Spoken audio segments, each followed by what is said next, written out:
Out there, scattered among the hundreds of billions of stars in our galaxy, there are rules. Unspoken agreements and codified laws that govern the fragile peace between thousands of sentient species. There are treaties and councils, all built on mutual respect and, more importantly, a predictable understanding of consequence. But the galaxy was about to get a violent reminder that not everyone plays by those rules.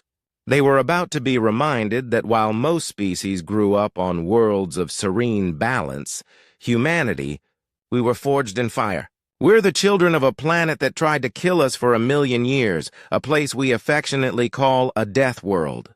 And the galaxy was about to learn, in the most brutal way possible, the one unbreakable rule of this terrifyingly resilient species. You don't harm their children. Now, this story is a piece of speculative fiction, and it's worth noting that the events, species, and councils we're talking about are all fictional constructs, popular in a storytelling genre known as humanity fuck yeah. It explores what happens when that single most important line gets crossed. Picture the Galactic Council Station. It's this glittering jewel of diplomacy just hanging in the blackness of space, a monument to galactic order. And it's here on Promenade 7, with the gentle chime of alien wind sculptures and the murmur of a dozen languages, that the first catastrophic mistake was made. Officer Vexthera of the Cathar security conglomerate was a being of rigid lines and even more rigid pride. Her species was old, they were powerful, and they saw themselves as the natural cops of the galaxy. She was decorated, respected, and carried an aura of absolute authority. So when a small human child stumbled and spilled a sticky drink on her immaculate boots, her reaction wasn't just annoyance. It was profound offense. The child, a 12-year-old girl named Emma, looked up with wide, apologetic eyes. "I'm so sorry, ma'am," she said, her voice a tiny tremor in the vast hall. Her father, Eric, was already moving forward, his hand out in a universal gesture of peace. "My apologies, officer," he began. "She's just a—" He never got to finish. Because Vexthara didn't see a child, she saw a contamination, a messy life form from a loud, chaotic, and primitive species that had just barely stumbled onto the galactic stage. To her, this wasn't an accident. It was an opportunity to demonstrate the proper order of things. "Discipline is the responsibility of the parent," Vexthera stated, her voice cold with condescension. "But when the parent fails, the community must correct." And with a casual, almost bored motion, she struck. It wasn't a shove. It was a formal Cathar disciplinary strike, a rigid hand edge delivered with calculated force. For a Cathar youth, the strike would have been a stinging, humiliating lesson. But for the delicate body of a human child, it was catastrophic. Emma crumpled to the floor, a sickening crack echoing for a split second before the crowd's gasp swallowed it. There was a moment of absolute silence. Eric, the father, froze. The universe seemed to shrink to the space between him and his daughter's still body. Vexthara looked down, not at the child, but at her now clean boot, her expression one of grim satisfaction. A problem had been corrected. In her mind, this was the end of the incident. A logical, sound conclusion, an assessment that was so catastrophically wrong it was almost poetic. Vexthera hadn't just disciplined a child. She had made a promise to a death worlder. Chaos erupted, but Eric didn't hear it. Medical drones swarmed Emma, their lights flashing, but he didn't see them. All he saw was Vexthara, already turning to walk away, dismissing the event as trivial. In that instant, something ancient and cold awoke in him. He was a former Special Forces operator, a man who had seen the worst of humanity on its own violent home planet. He'd put that life behind him for Emma. He moved. It wasn't a sprint. It was a fluid, predatory glide that just ate the distance between them. The station's own security forces, confused and slow to react, were just obstacles. He flowed around them. Vexthara, sensing the motion, turned. Her eyes, which had held such casual cruelty, now registered a flicker of surprise. It was the last emotion she would ever feel. Eric didn't say a word. He didn't issue a challenge. He simply closed the distance and, with the terrifying efficiency of his training, ended her. It was swift, brutal, and final. As he stood over her body, the sounds of the promenade finally crashed back in. He'd acted on pure, primal instinct, the fury of a father protecting his child. But as station security swarmed him, stun batons crackling, he knew this wasn't over. Justice had been served, but the message hadn't been delivered. He was detained, of course. Thrown in a sterile holding cell, he was subjected to the Galactic Council's idea of justice, bureaucracy. Communications flew between departments. There were hearings, tribunals, and legal filings. The death of his daughter, Emma, was logged as inciting factor. Subcategory, familial. The death of Officer Vexthera was logged as criminal act. Category, murder of a peacekeeper. To the Council, this was just a political problem, a legal equation to be solved. They saw a primitive human who had reacted with disproportionate violence. They saw the Cathar Empire demanding satisfaction for their slain officer. They debated reparations and sanctions. From his cell, Eric watched the news feeds. He heard the sanitized language, the bureaucratic detachment. They were missing the point completely. They thought this was about law. They didn't get that it was about a debt. Emma had clung to life for 3 agonizing rotations in a sterile med bay before she died. Her death was just a footnote in their political math. Eric felt no rage. That fire had burned out, leaving something far more dangerous: ice.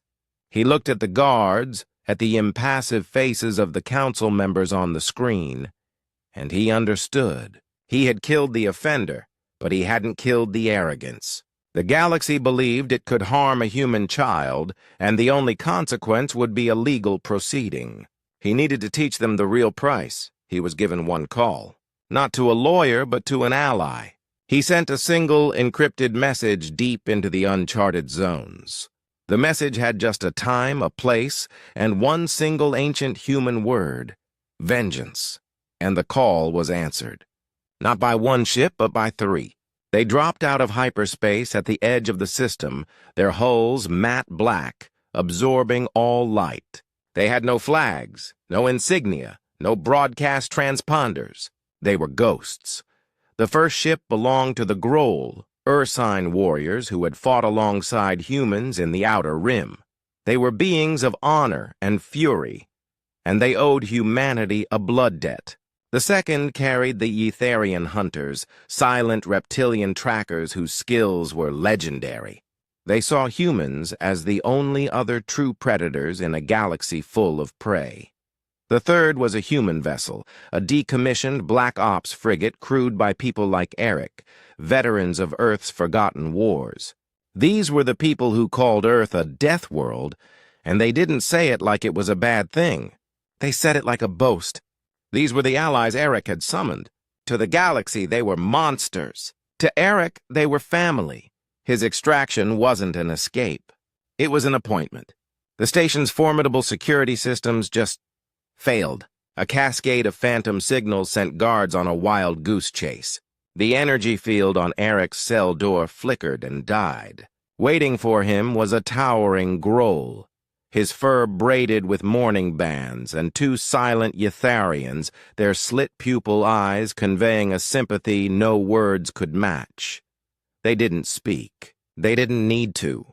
They moved with the grim purpose of professionals. Their destination wasn't the docking bay. It was the morgue. The morgue was cold and clinical. Vexthera's body lay in a stasis field. The Grohl warrior stood guard while the Etherians disabled the surveillance systems. Eric stepped inside alone. This wasn't about desecration. It was about communication. The galactic legal system had failed to send his message. The political debates had failed. So now he would use a language so universal, so primal, that nobody could possibly misinterpret it. He worked with the cold precision of a surgeon. When he was done, he placed what he had taken into a simple cryo bag. The journey to the Grand Assembly Hall was a silent procession. They moved through service corridors, shadows in the station's brightly lit heart. No alarms sounded. No one stopped them. It was as if the station itself held its breath. At the main entrance, two Grohl warriors, each the size of a small vehicle, stood guard. They didn't stop the procession. They just bowed their heads in solemn respect as Eric and his escort passed. Inside the Grand Assembly Hall, the business of the galaxy droned on.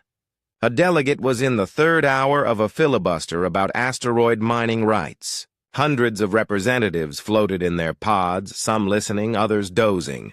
It was a perfect picture of galactic bureaucracy, slow, self-important, and totally disconnected from the realities of life and death. Then the main doors hissed open. The sound was unscheduled, and it broke the chamber's rhythm. The filibuster faltered. Heads, eye stalks, and sensory clusters all turned. Eric walked in first, in simple dark clothing. He was flanked by the two Ytharian hunters, their lean, predatory forms a stark contrast to the delegates' soft robes. Behind them, the colossal Grohl warrior filled the doorway. They didn't have any visible weapons, but they projected more menace than an entire platoon of armored soldiers.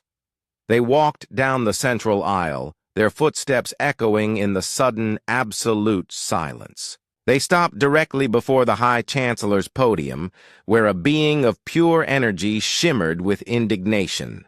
"This is an unsanctioned intrusion," the Chancellor's voice boomed. "You're violating a dozen protocols. Identify yourselves and state your purpose." Eric looked up, his face a mask of cold calm. He didn't seem to notice the thousands of powerful beings staring at him. He just looked at the Chancellor. Without a word, he lifted the cryo bag and placed it on the podium. The thud was soft, but it echoed like a gunshot. With a slow, deliberate movement, he unsealed the bag and tipped it over. Officer Vexthara's severed head rolled out. Its eyes were locked in a permanent expression of surprise. A wave of shock and horror ripped through the chamber. There were gasps, shrieks, and the frantic sound of delegates trying to retreat.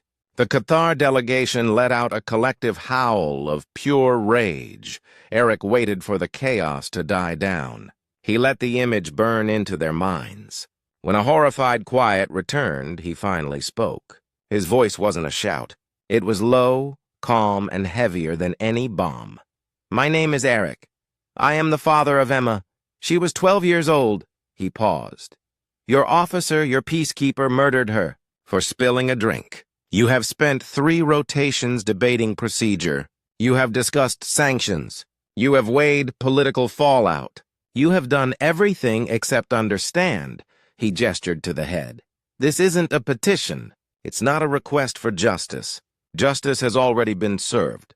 He glanced at the enraged Cathar delegation. "And it's not a declaration of war. It's a lesson, a demonstration.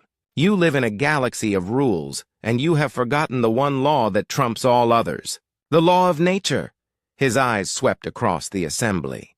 "We are young. We are loud. We are chaotic. And we are born of a world that tried to kill us from the moment we first stood up. We have fought things you can't imagine just to survive our own cradle. We didn't come to the stars seeking conflict. We came seeking wonder, but we brought our nature with us."